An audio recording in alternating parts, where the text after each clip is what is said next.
Hello everyone, I hope you all are doing well in your life and as you all know कि CGL 2020 के जो tier 2 का result है वो already announce हो चुका है। बहुत ही जल्द आपको आपके मार्क्स भी देखने को मिल जाएंगे। I think 5th of May को अपलोड होंगे आपके मार्क्स। इसके बाद आपकी टीयर 3 की कॉपीज़ चेक होनी है। जो जितने भी लोगों ने टीयर 2 की कट ऑफ क्लियर की है उनकी अब टीयर 3 की कॉपीज़ चेक की जाएंगी। तो अगर जिनको भी एंग्जाइटी है कि आप ये गलत करके आ गए हो या वो गलत करके आ गए हो, तो आई थॉट कि मैं एक बार अपनी कॉपी शेयर करूं कि मैंने क्या क्या मिस्टेक्स की थी एंड स्टिल एक डिसेंट स्कोर कैसे मुझे टीयर 3 में मिला था। तो अगर आपकी कोई क्वेरीज होती हैं इसके एंड में भी, then you can ask in the comment section कि अगर मैं ये गलत करके आया हूँ या फिर कुछ ऐसा इशू है विच यू थिंक यहाँ मार्क्स कट सकते हैं, you can ask in the comment section. I will be answering them. Okay, so मेरी टीयर 3 की copy I am going to show you और मेरे को मार्क्स कितने मिले थे I will show you that also. Okay, so आप इस वीडियो को पूरा देखना, आपके जो भी क्वेरीज होंगी that will be resolve. Okay, so let's move ahead. So this was my answer copy. Okay, this was my booklet number, this was my roll number, and this is my name. Okay, this was my signature, not name. And यहाँ पे आपका thumbprint आता है। यहाँ पे आपको पूछा जाता है कि आप इंग्लिश में लिखोगे या हिंदी में, आपको एक टिक मार्क करना पड़ता है उसके सामने। ओके, इसके नीचे आपके मार्क्स आते हैं। I will show my marks little bit later. Okay, यहाँ पे you are not suppose to write anything, एक और पेज होता है बीच में। उसके बाद जो टॉपिक हमें मिला था, भारत में पर्यावरण के प्रभाव के आकलन का महत्व, 250 वर्ड्स में आपको लिखना होता है। Importance of environmental impact assessment in India. तो ये एक पर्टिकुलर टॉपिक होता है EIA, which I had no idea about. उस टाइम मुझे कोई आइडिया नहीं था कि EIA होता क्या है, लेकिन मैंने एक जनरल आइडिया लगा लिया था इसका कि इन्वायरमेंटल पे ह्यूमन इंटरफेरेंस की वजह से जो भी इम्पैक्ट हो रहे हैं उसका रेगुलर असेसमेंट करना ज़रूरी है, सो दैट टाइम रहते हम इन्वायरमेंट को बचा सकें और ये पता कर सकें कि हम कितना डैमेज कर चुके हैं इन्वायरमेंट को। तो इस आइडिया को दिमाग में रख के मैंने अपना एसे को स्टार्ट किया था। ओके, तो ये आपको हेडिंग लिखनी होती है शुरू में। उसके बाद then I started like this that every year on 5th of June we celebrate world's environment day to raise awareness among masses as to how we can save our ailing environment. Okay, environmental impact assessment is, तो आप अगर underline करते चलोगे अपने main topic को तो वो attention grab करता है एग्जामिनर की। Okay, and EIA is one of the tool which will help us to assess the current state, and with the help of that we can analyze what measures can be taken to save it. Okay, तो ये जो मैंने अभी आपको बताया कि जो मैंने शुरू में आइडिया लगाया था टॉपिक को पढ़ के, वही मैंने इसके इंट्रोडक्शन में लिखा था।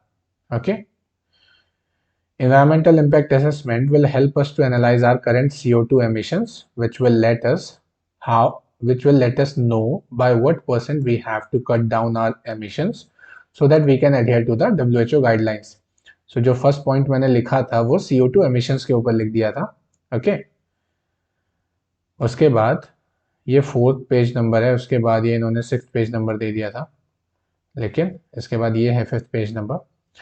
So this will further gain us with carbon credits. Carbon credits के बारे में आप लोगों ने सुना होगा। ओके, उसके बाद जो सेकंड पॉइंट मैंने लिखा था वो था according to Paris Climate Change Conference we have to keep the increment in the temperature of climate of Earth under 2 degree in this century. Okay, 2 degree centigrade के अंदर अंदर आपको इस सेंचुरी में क्लाइमेट को रखना है, क्लाइमेट के टेम्परेचर को रखना है। ये पेरिस क्लाइमेट चेंज कॉन्फ्रेंस का मोटिव है। ओके, तो ये एक पॉइंट याद था मुझे तो मैंने वो लिख दिया इसके बारे में। By assessing the impact on environment we can analyse where we are standing on achieving that goal so that we provide a safer environment to our upcoming generations. Okay, इसके बाद 5th पेज जो है वो ये था। जो third point था वो मेरा वो यहाँ से है। There are more than 10 cities which falls in the list of most polluted cities from India. Okay, India में से 10 cities जो है वो मोस्ट पॉल्यूटेड सिटीज़ में आती हैं, जो मोस्ट पॉल्यूटेड 10 सिटीज़ में आती हैं। Okay, according to WHO। The pollution in India is 10 to 15 times more than directed by WHO for a safer life.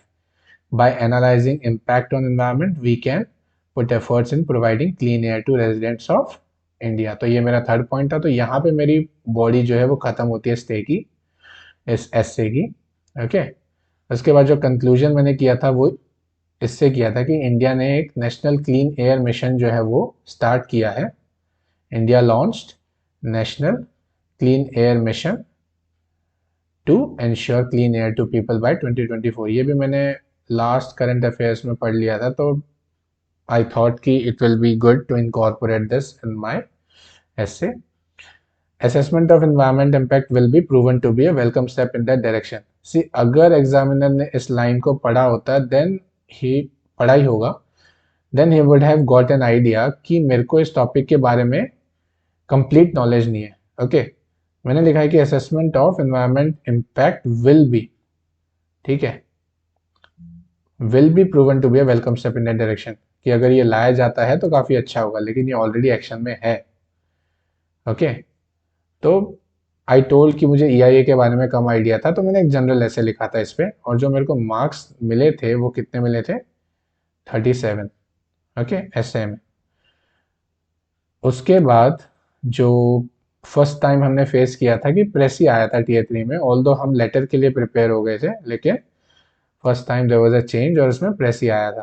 Okay, press में ये 270 वर्ड्स, अराउंड 276 वर्ड्स का था, हमें 90 वर्ड्स में करना था, अराउंड 1/3 में लिखना होता है आपको, और एक सुटेबल टाइटल के साथ लिखना होता है। ओके, तो उसके बाद ये यू से स्टार्ट हुआ था, सेकंड फॉर्म से स्टार्ट हुआ था, और प्रेसी में कभी भी जब आप लिखते हो तो हमेशा थर्ड फॉर्म से लिखना होता है आपको। ओके, सो ये ऑडियंस और स्पीकर के बीच में जो इंटरेक्शन होती है उसको लेकर ये प्रेसी था, कि जब स्पीकर जो है वो नर्वस होता है तब ऑडियंस क्या समझती है, और जब स्पीकर ओवर कॉन्फिडेंट होता है तब क्या समझती है ऑडियंस। ओके, तो उसके बारे में ये पूरा प्रेसी था। देन आई स्टार्टेड, तो मैंने एक ऐसे में मिस्टेक की थी कि मैंने इसको यू में ही लिख दिया था। ओके, ऑल्दो ये थर्ड फॉर्म में लिखा जाता है।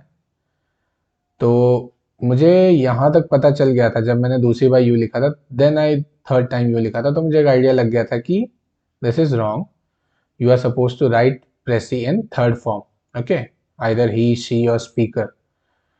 तो जो यू में मुझे पता चल गया था कि यहाँ पे गलत है, तो I was reluctant to cut the whole paragraph. मैं कट नहीं करना चाहता था, because this doesn't give a good impression on the examiner. ऊपर से अब UFM वगैरह भी है, तो नोबडी नोज कि वो काटे हुए पैरा को क्या समझे। Okay, so that's why I was little bit scared to cut the whole paragraph, तो आई थॉट लेट्स कंटिन्यू। तो मैंने पूरा ये जो है वो यू फॉर्म में लिखा था। ओके, इसमें भी जो मेरे को मार्क्स मिले थे वो 29 मिले थे। ओके, सो ऊपर से जो टाइटल था वो देना था, गिव अ सुइटेबल टाइटल। और ये जो है मैंने पूरा नहीं पढ़ा था, क्योंकि एस्से को लिख के मैं इतना एक्साइटमेंट में था कि एस्से तो बहुत अच्छा लिखा गया, अब सिर्फ प्रेस ही ख़त्म करना है।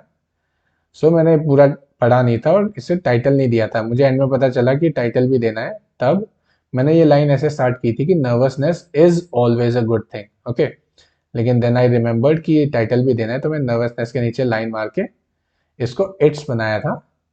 Then it's became a whole sentence, it's always a good thing. Okay, so somehow I saved myself. लेकिन काफ़ी डर था कि मैं यू फॉर्म में लिख के आया हूँ तो एग्जामिनर क्या मार्क्स देगा। लेकिन मैंने एक चीज़ ऑब्जर्व की कि अगर आप एस्से में एक अच्छा इंप्रेशन बनाते हो एग्जामिनर के ऊपर, देन डेफिनेटली वो आपको प्रेसी में भी अच्छे मार्क्स देता है। और एस्से में कभी आपकी नॉलेज जो है वो कम चेक की जाती है, आपकी सेंटेंस फॉर्मेशन ज़्यादा चेक की जाती है। ओके, एग्जामिनर पूरा पैराग्राफ, पूरा एस्से कभी नहीं पढ़ेगा, आपकी शुरू की 3-4 लाइनें इंट्रोडक्शन पढ़ेगा, और अगर आपका उसका मूड आपने 2-3 लाइनों में ही ख़राब कर दिया मिस्टेक्स करके, या आपने सेंटेंस फॉर्मेशन ठीक नहीं की, तो वो समझ जाएगा कि इंग्लिश में आपका या फिर लैंग्वेज में आपका जो कंट्रोल है वो थोड़ा कम है। ओके, तो आपको एवरेज मार्क्स पकड़ा देगा। तो मेक श्योर कि जो आप इंट्रोडक्शन लिखते हो, क्योंकि इंट्रोडक्शन तो वो पढ़ेगा ही पढ़ेगा, तो मेक श्योर कि आप इंट्रोडक्शन इतना अच्छा लिखो कि उसके ऊपर एक इंप्रेशन जाए कि हाँ। तो अवॉइड करो कि आप 2-3 लाइनों में तो मिस्टेक्स मत ही करो, बीच में हो जाती हैं 2-3 तो इट्स फाइन, लेकिन इंट्रोडक्शन खराब मत करो। Okay, you must have heard first impression is the last impression. उसके बीच में भी वो बीच में उठा के 2-3 लाइनें पढ़ लेगा कि रेलेवेंट लिखा है या नहीं लिखा है, कि आप पूछा किसी के बारे में और आप गा किसी के बारे में रहे हो तो वो आइडिया लगा लेगा कि आपको कम नॉलेज है। लेकिन अगर सेंटेंस फॉर्मेशन आपने सही करी है और आपने in and around the topic लिखा है तो आपको more than average marks definitely मिलेंगे। ओके, तो आई गॉट 37 ऑफ इट। और ऐसे जो अच्छा लिखा था, दैट इज वाई प्रेसी में जो है वो आपको थोड़ा लिबर्टी दे देगा कि आपको कमांड है लैंग्वेज में, क्योंकि नॉर्मली टीयर 3 आपका कमांड चेक करने के लिए होता है कि आपकी लैंग्वेज में कमांड कैसी है। ओके, तो अगर आपने ऐसे में अच्छा इंप्रेशन बना दिया तो अगर प्रेसी में आपने कुछ गलतियां भी की हैं then the examiner may overlook it और आपको एवरेज या एवरेज से ऊपर मार्क्स दे देगा। ओके, फेल अगर आपको डर लग रहा है कि आपने कुछ ज़्यादा ही गलत लिख के आए हो या कुछ ऐसा है, सी इस बार तो टॉपिक भी कोविड के ऊपर था, Covid its impact on Indian life, तो उस पर तो आई डोंट थिंक कि कोई मिस्टेक्स करके आया होगा। जनरल ऐसे था, anybody could have written on that.